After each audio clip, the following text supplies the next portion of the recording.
Some stories don't start with failure, they start with a calling, with hope, with the sense that this time it's going to work. Saul's journey is exactly the story of an ordinary man who is elevated to the throne by a divine act. But what happens when God's chosen one begins to act as if he's above the one who chose him? Have you ever been given a great opportunity only to make small decisions along the way that quietly pulled you away from your purpose? Saul did too, and that's why his story is more than just a historical account. It's a mirror for anyone who has ever traded obedience for haste, humility for pride, or faith for control. In this video, we're going to dive deep into the rise and fall of Israel's first king. We'll explore what led God to say enough. But more than that, we'll uncover powerful lessons on leadership, choices, purpose, and how to keep our hearts aligned with our calling even when everything around us tells us otherwise. Saul's story begins in an unexpected way. He wasn't a celebrated warrior or a well-known prophet. He was just a tall, handsome young man from the tribe of Benjamin searching for his father's donkeys. It was in this ordinary moment that God chose someone extraordinary. Through the prophet Samuel, the Lord began Israel's transition from the era of judges to the era of kings. Saul's anointing marked not just a political shift, but a profound spiritual test for the people. Saul symbolized Israel's desire for a king like the other nations. They longed for stability, structure, military victories, and deep down, someone to take the responsibility off their shoulders when it came to seeking God's will. And it's curious, isn't it? Sometimes what we call a blessing is actually divine permission to learn the hard way. God didn't force Saul on them. He simply answered the insistent cry of a people who traded faith for appearances. From that moment, the monarchy became a stage where obedience to God would constantly be tested. Though chosen by divine anointing, Saul still had to keep a humble heart. The Spirit of the Lord came upon him and empowered him. But anointing without obedience is like a throne without foundation, impressive on the outside, fragile within. And that's where a story begins that still speaks to us today. Samuel was a great spiritual leader, but his sons did not follow in his footsteps.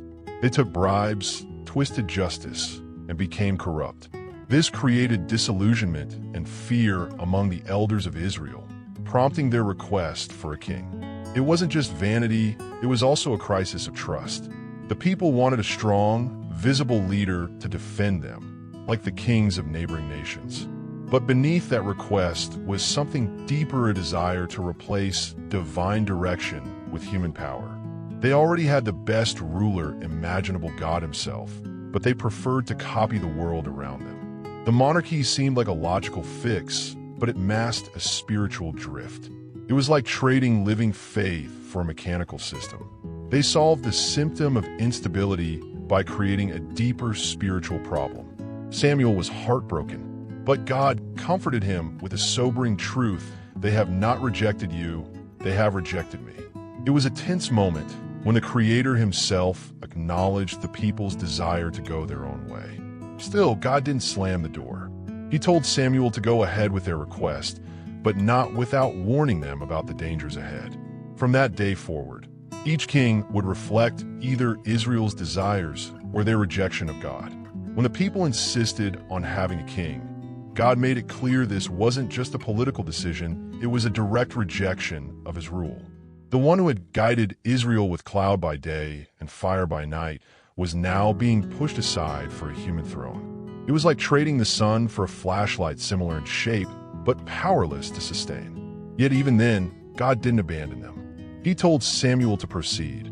Watching carefully, heart heavy, Samuel gathered the people and laid it all out. A king would take their sons, land, and resources. His rule would be burdensome and controlling, unlike God's fatherly care. But even with the warning, the people stood by their request. It's scary how we sometimes choose pain, as long as it looks like control. In his infinite wisdom, God permitted Saul's reign not as the perfect plan, but as a teaching path. This was a turning point. The shift from theocracy to monarchy wasn't just historical, it was deeply spiritual.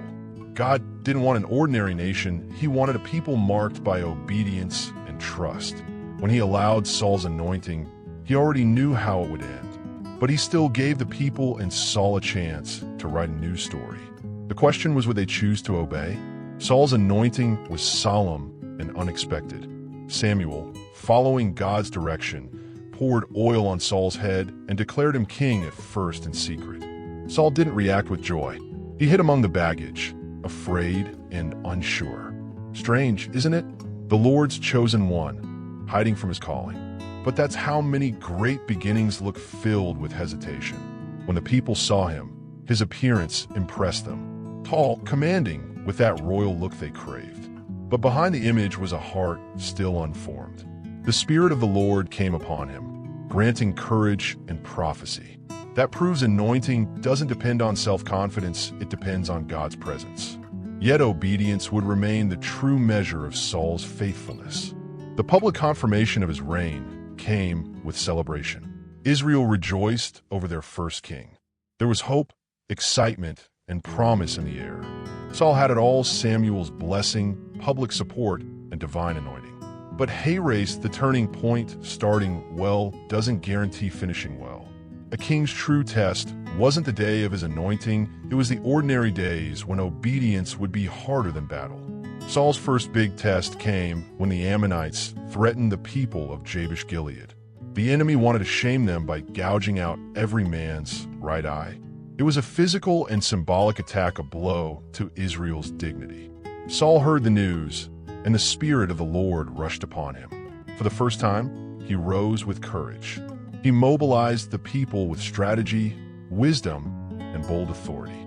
He cut oxen into pieces and sent them throughout Israel, with a warning: anyone who didn't join the fight would be treated the same. The response was immediate. All 12 tribes rallied around Saul. It was a powerful moment. The king wasn't just anointed now, he was respected. With bravery, he crushed the Ammonites, saved Jabesh, and solidified his leadership. The people celebrated. The victory was so decisive that even Saul's critics went silent.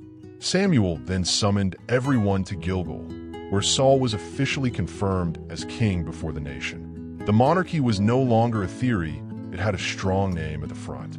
But there's a vital detail here. Saul started strong because he was full of the Spirit and focused on his mission. The question was, would he stay that way?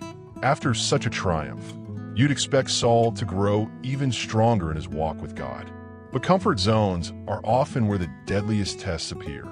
Facing the Philistine threat and with the people terrified, Saul grew impatient. Samuel had promised to offer the sacrifice, but Saul took matters into his own hands.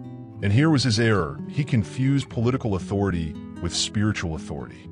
Just as Saul finished the sacrifice, Samuel arrived as if God had tested him to the final second. The rebuke was sharp and immediate. Saul had acted foolishly, and his kingdom would not endure. The issue wasn't just impatience, it was disobedience disguised as devotion. That old human impulse to bend the rules, even in sacred matters. Saul wanted to please God, but on his own terms. This moment marked a deep spiritual rupture. God didn't remove Saul from the throne immediately, but he declared that his dynasty would not continue. The crown still looked steady, but the blessing was gone. And here lies one of the story's greatest warnings: anointing doesn't cancel responsibility. No matter how chosen we are without obedience, we may keep our position, but lose heaven's favor. Once more, God gave Saul a clear mission: completely destroy the Amalekites, a people who had attacked Israel in the past. It was a divine act of justice, not just conquest. The command was clear: spare no one, not even the animals. But Saul, after winning, chose to keep King Agag alive and preserve the best livestock. Worse, he claimed it was for the Lord's sacrifice. Samuel came again to confront him. This time, the prophet's disappointment overflowed. He delivered one of the Bible's most iconic lines: to obey is better than to sacrifice. Saul had flipped the priorities, putting rituals over submission, as if religious acts could excuse a rebellious heart. The sacrifice looked good, but disobedience was behind it. At that point, God rejected Saul's kingship for good. Samuel announced that the Lord regretted making him king, a statement showing just how seriously God views the heart of his chosen. Saul tried to cling to the prophet, tearing his robe and Samuel used that moment as a symbol the kingdom had been torn away. Saul still wore the crown, but the connection to God had been severed. A new king would soon rise. With Saul rejected, God sent Samuel to the house of Jesse to anoint a new king. The choice even surprised the prophet among many strong, impressive sons. The Lord chose the youngest, a shepherd boy named David. While the others looked like kings on the outside, God reminded Samuel of a powerful truth. He looks at the heart, not the appearance. David's anointing happened in secret, but it changed everything in God's plan. It's incredible to think that, at that moment, David was just a boy tending sheep, no fame, no title, no followers. But he already carried within him what God values most: obedience, spiritual sensitivity, and a heart passionately devoted to the Lord. When Samuel poured the oil on him, the Spirit of the Lord rushed upon David. It was the quiet beginning of a revolution, the start of a leadership shaped in private. David didn't run to the throne. He returned to the fields to care for the sheep. And that teaches us something profound. Being anointed doesn't mean being ready. Waiting is part of the process. The anointing was God's seal, but the wilderness still lay ahead. And while Saul reigned, David was preparing, far from public view, but fully visible to God. From here, two stories start to unfold in parallel, and soon they will collide. The Spirit of the Lord, which once empowered Saul, departed from him, and in its place, a tormenting spirit began to trouble his soul. That's the moment David first entered the palace, not as king, but as a servant. He was called to play the harp and soothe Saul's tormented mind. A divine irony, the future king bringing peace to the rejected king through music. Who would have guessed that a shepherd boy would become royalty's therapist? As time passed, David earned the admiration of all. And then came the moment that changed everything: the famous showdown with Goliath. While experienced soldiers trembled, David stepped up with simple faith and a sling in his hand. He defeated the giant, and his fame exploded throughout Israel. The people sang, "Saul has slain his thousands, but David his tens of thousands." And that's when jealousy was born. Saul's heart, once filled with the Spirit of the Lord, now overflowed with paranoia and envy. He began to see David not as a blessing, but a threat. Not because David did anything wrong, but because he did everything right. And this is more common than we admit sometimes. Someone else's light exposes our shadows. The royal court, which should have been a place of honor, turned into a minefield. Music turned to silence between two kings on a collision course. The tension quickly became open hostility. Saul tried to kill David with a spear, set traps, and even manipulated his own soldiers to eliminate the man who only wanted to serve. Now, a fugitive, David couldn't understand how someone could hate so deeply the one who helped the most. Maybe you felt that too when doing what's right puts you in someone else's crosshairs. That's exactly what David faced. Yet David refused to retaliate. He had many chances to kill Saul, including one moment when he found him sleeping in a cave. But David spared the king's life, saying, "I will not touch the Lord's anointed." It was a radical act of humility. David understood that God's anointing is sacred even if the anointed one was in rebellion. And that reveals a powerful principle: just because you have the power doesn't mean you should use it. Sometimes the greatest strength is self-control. This long season of persecution refined David. He was no longer just a victorious warrior. He became a patient, spiritually discerning leader. While Saul spiraled into jealousy and fear, David climbed the steps of maturity. God even uses our enemies to train us. So even as a fugitive, David was being prepared for a throne he would never have to steal. David's escape wasn't just about survival, it was a deep spiritual formation. He wandered through deserts and caves, facing betrayal, gathering around him a ragtag group of outcasts and debtors. An unlikely crew that turned into a loyal army. There, in pain and exile, David developed his leadership. He learned to listen to God, make hard decisions, and form a community rooted in honor and purpose. Many of David's most powerful psalms were written during this time, not in palaces, but in hiding. He poured out his fears and his faith. He didn't hide his weakness, he turned it into prayer. And this teaches us something beautiful. Fear isn't wrong, as long as you know who to give it to. His moments of despair became songs that still comfort broken hearts today. While Saul sought revenge, David sought guidance. And that made all the difference. Rather than becoming a bitter fugitive, David matured, was refined in character, and learned to wait for God's perfect timing. What seemed like a curse became a classroom. The wilderness, which looked like abandonment, became an altar. That's why, even without the throne, David was already beginning to reign not over Israel, but over himself. Over time, Saul descended into a spiral of fear, desperation, and distance from God. The Spirit of the Lord was no longer with him, and his choices became increasingly reckless. When the Philistines threatened war again, Saul was met with silence from heaven, and he panicked. Instead of repenting, he made a drastic decision. He sought out a medium, an ender, to summon Samuel's spirit. A king who started anointed now turned to witchcraft.